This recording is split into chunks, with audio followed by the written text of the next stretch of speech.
Hello everyone, this is Vibha. Once again, I am here, students, with part 2 of chapter 4, The Unforgettable Writers of class 6. The book name is Milestones. So, in my previous part, I have discussed about the starting story, and the rest of the part I will explain here in part 2. If you didn't watch that video of part 1, so first of all you have to go there and watch the part 1, then you can understand the second part. So let us start the part 2.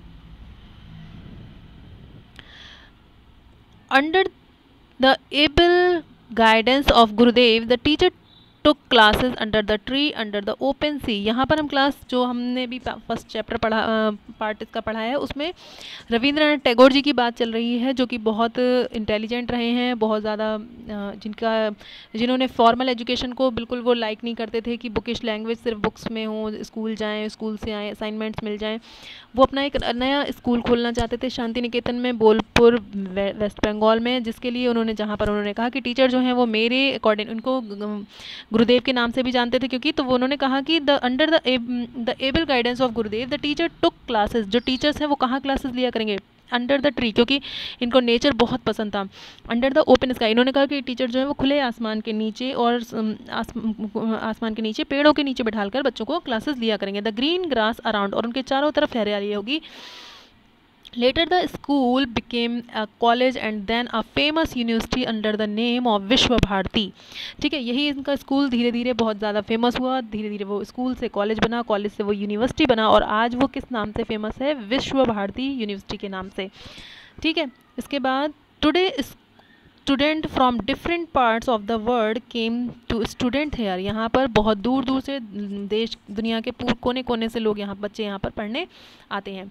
Tagore wanted peace and harmony for his country. In 1905 the lord Curzon decided to divide Bengal into 2 parts.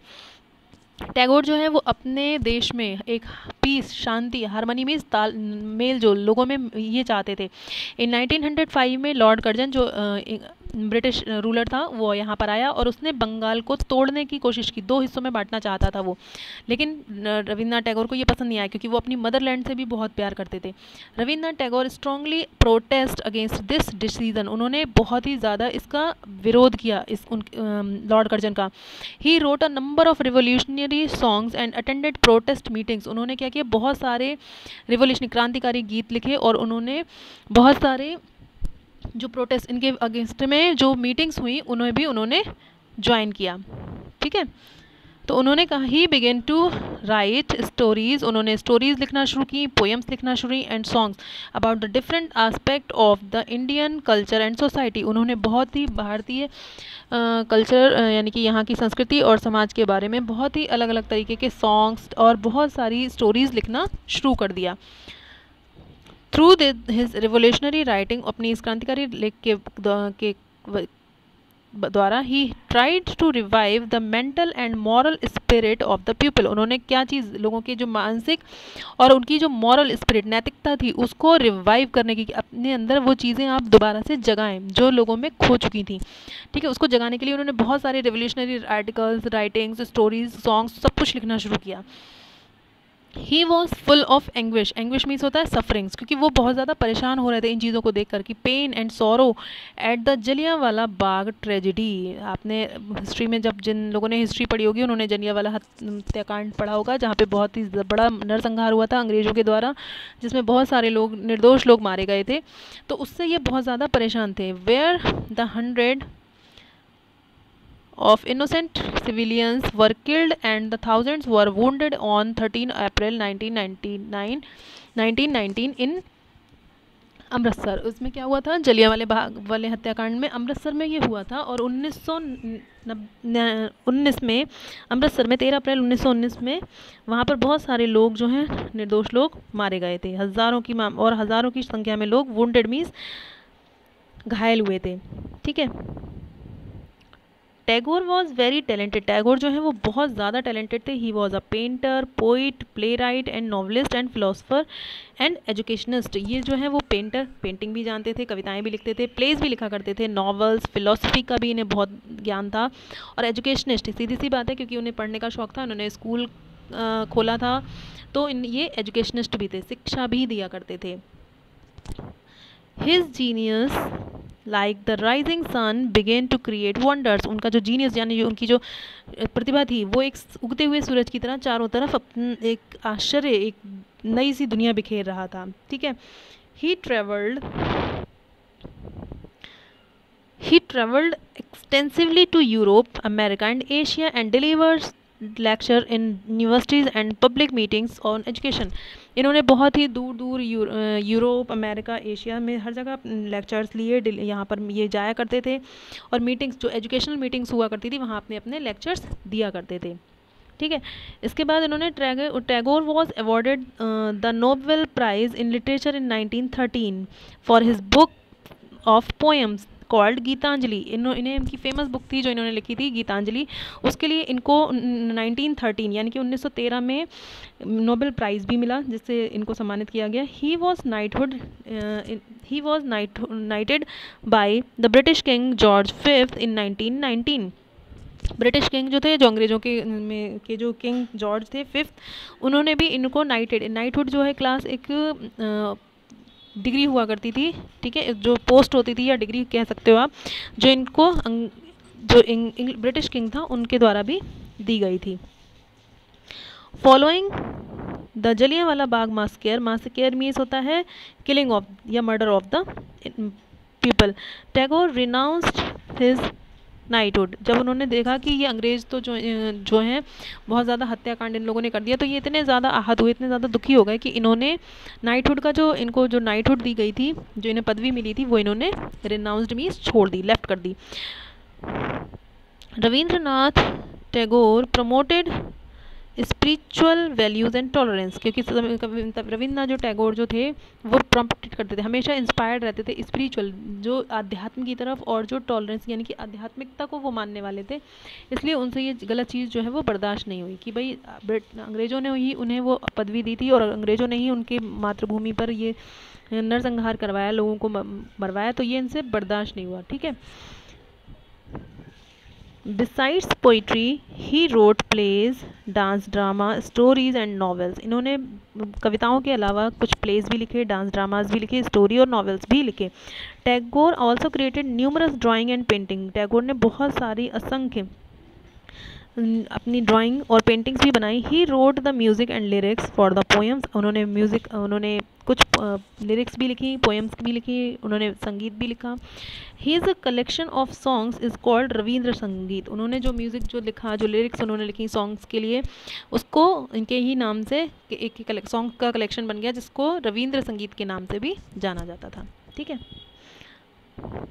His composition Jana Gana मन was adapted as national anthem of India। इन्होंने ही, हम आपको अच्छी तरह पता होना चाहिए, रविंद्रनाथ टैगोर ने हमारा जो नेशनल एंथम है, राष्ट्रगान है, वो भी इन्होंने ही, रविंद्रनाथ टैगोर ने ही लिखा था। While one of his song अमर सोना बांग्ला, जो इनका एक और ब्यूटीफुल सॉन्ग है अमर सोनार बैंगलोर, क्योंकि ये बंगाल के थे तो इन्होंने ये बंगाली भाषा में लिखा था, was later made into the national anthem of Bangladesh, जो कि बाद में उसी सॉन्ग को बांग्लादेश के नेशनल एंथम की तरह भी लोग गाने लगे। ठीक है। Gurudev Rabindranath Tagore, as he was fondly called, passed away on 8 August 1941 in his ancestral home Kolkata. Rabindranath Tagore, जिनको गुरुदेव के नाम से लोग पुकारा करते थे, वो उनकी मृत्यु 8 अगस्त 1941 में अपने ही एंसेस्ट्रल हाउस होम जो कोलकाता में था, जहाँ जो उनका पैतृक घर था, जहाँ पे उनके दादी दादा मतलब उनके पूर्वज भी रहा करते थे, उस घर में ही, वहीं पर उनकी डेथ हो गई। सो क्लास यहाँ तक गुरुदेव जी के बारे में यानी कि रविंद्रनाथ टैगोर जी के बारे में स्टोरी थी। आगे जो है विलियम वर्ड्सवर्थ के बारे में हम पढ़ेंगे। So continue.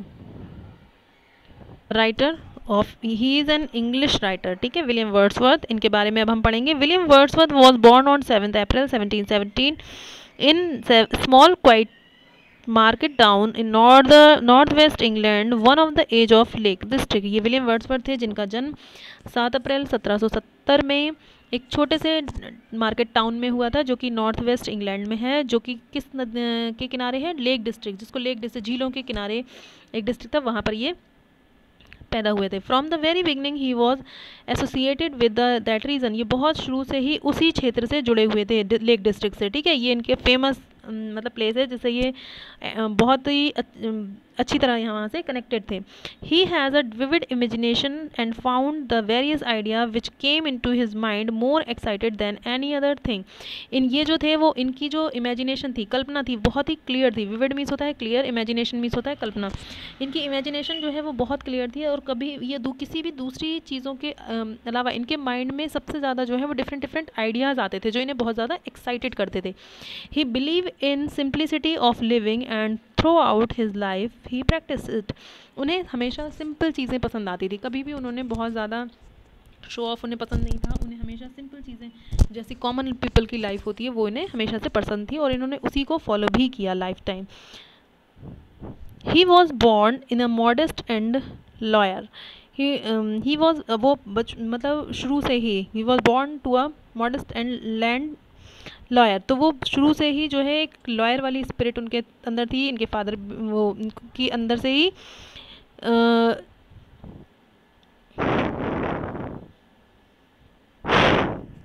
died in 1778 when he was a 7 and he was an orphan at 13.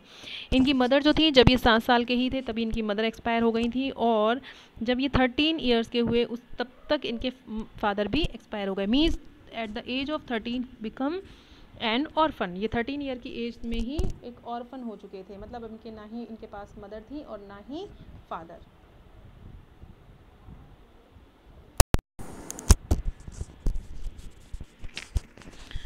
At the age of 13 he was an orphan and he and his 4 siblings were left in the care of different relatives.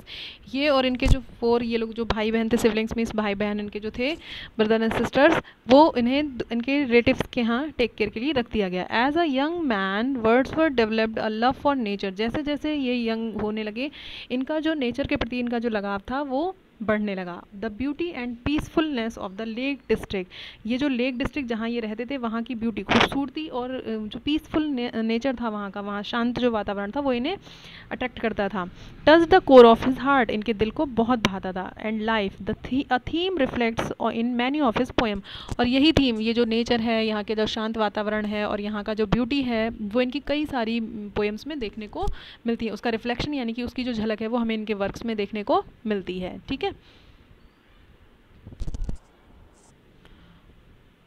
Soon afterward, the poet and his elder brother was sent to the small free grammar school at Hawkshead. वो कह रहे हैं कुछ ही time के बाद इन्हें और इनके बड़े भाई को एक एक छोटा सा स्कूल था, फ्री ग्रामर स्कूल, जहाँ पर इन दोनों लोगों को हॉकशेड में भेजा गया. नियर विंडमेयर, जो विंडमेयर के पास में था. He was not an outstanding student. ये उस समय बहुत अच्छे स्टूडेंट नहीं थे, but he did well at grammar school where he wrote his first poetry but none was published. जहाँ पर इन्होंने अपनी पहली, उस स्कूल में जहाँ पर इन्होंने अपनी पहली पोएम लिखी लेकिन वो पब्लिश नहीं हो पाई. ठीक है, क्योंकि ये उस समय बहुत यंग थे और इतनी ज़्यादा इनको फेमस, ये प्रसिद्ध भी नहीं थे वहाँ पे, इस वजह से. उसके बाद देखिए, एज वर्ड्सवर्थ ग्रू ओल्डर. जैसे जैसे वर्ड्सवर्थ जो है वो धीरे धीरे बड़े होने लगे. He decided he might like to become a lawyer. इन्होंने धीरे धीरे महसूस किया कि मैं अगर एक अच्छा वकील बन सकता हूँ. अकॉर्डिंगली इन अक्टूबर 1817, उसके बाद ही क्या हुआ, इन्होंने 1787 में he went to attend Saint John College Cambridge. इन्होंने जाके सेंट जॉन कॉलेज कैम्ब्रिज में ज्वाइन कर लिया. He found teachers and students shallow and the course of study unimportant. उन्हें वहाँ जाकर इन्हें भी क्या लगा, वही बिल्कुल सेम फीलिंग्स जैसे कि रविंद्रनाथ टैगोर को होती थी. उन्हें भी म्यूज़िक, उन्हें भी नेचर से बहुत लगाव था, इन्हें भी नेचर से लगाव था और इन्हें भी वो जो नेचर था वहाँ की टीचिंग का, स्वालो नेचर कि टीचर्स में उतनी बुद्धिमानी, उतनी डेप्थ नहीं है जितनी इन्हें चाहिए थी. उन्हें भी वही बुकिश नॉलेज ही थी. तो he could not stand regimentation. वो वहाँ पे इतने स्ट्रिक्ट रूल्स और इतने रेगुलेशंस के बीच में पढ़ना नहीं चाहते थे, तो वहाँ वो नहीं रुक सकते थे. He did not excel there but managed to graduate in 1791. वो वहाँ पे उन्हें अच्छा तो नहीं लग रहा था, वो एक्सेल नहीं कर पा रहे थे अपनी मतलब टैलेंट को, लेकिन फिर भी उन्होंने जैसे तैसे मैनेज करके 1791 में अपनी ग्रेजुएशन कंप्लीट की. While studying at Cambridge University, Wordsworth spend a summer holiday on a walking tour in Switzerland and another France. जब ये वहाँ कैम्ब्रिज यूनिवर्सिटी में पढ़ रहे थे तो उसी समय समर हॉलीडेज़ पड़ी थी, जिसमें ये टूर पर गए, जिसमें ये कहाँ कहाँ घूमे, स्विट्ज़रलैंड एंड फ्रांस घूम के आए। ठीक है, he became interested and influenced by the ideas of French revolution. जो जो जो इनके लिए बहुत ही इंटरेस्टेड रहा, जिसमें ये बहुत ज़्यादा इंटरेस्ट लिया इन्होंने, और ये बहुत ज़्यादा उसी समय फ्रेंच रेवोल्यूशन यानी कि जो फ्रांस की क्रांति थी वो भी चल रही थी। तो उसके कुछ आइडियल्स थे, कुछ आदर्श थे, कुछ बिलीव्स, कुछ प्रिंसिपल्स जो थे, ये है आइडियल्स। ठीक है, उसका जो जिससे बहुत ज़्यादा ये इंस्पायर हुए थे। But later he lost interest in revolution and it's ideal and his political views had change. लेकिन बाद में क्या हुआ, इनका इंटरेस्ट जो था वो उस क्रांति से, उसके प्रिंसिपल से ख़त्म हो गया, और इनका जो राजनीतिक व्यू था, वो भी विचार जो थे इनके मन में उस समय आ चुके थे, पॉलिटिकल व्यूज़, वो भी लगभग कम्प्लीटली चेंज हो चुके थे। ठीक है क्लास, तो अब यहाँ पे मैं अभी वीडियो पॉज करूँगी। इसका जो रेस्ट पार्ट है वो हम इसके थर्ड पार्ट में डिस्कस करेंगे। सो आई होप कि आपका सेकंड पार्ट यहाँ तक आपको क्लियरली समझ में आया होगा। नेक्स्ट पार्ट में हम यहाँ से कंटिन्यू करेंगे Wordsworth and Samuel Taylor Coleridge. So I am going to stop this video here. So we will meet in the third part. Thank you. Have a nice day.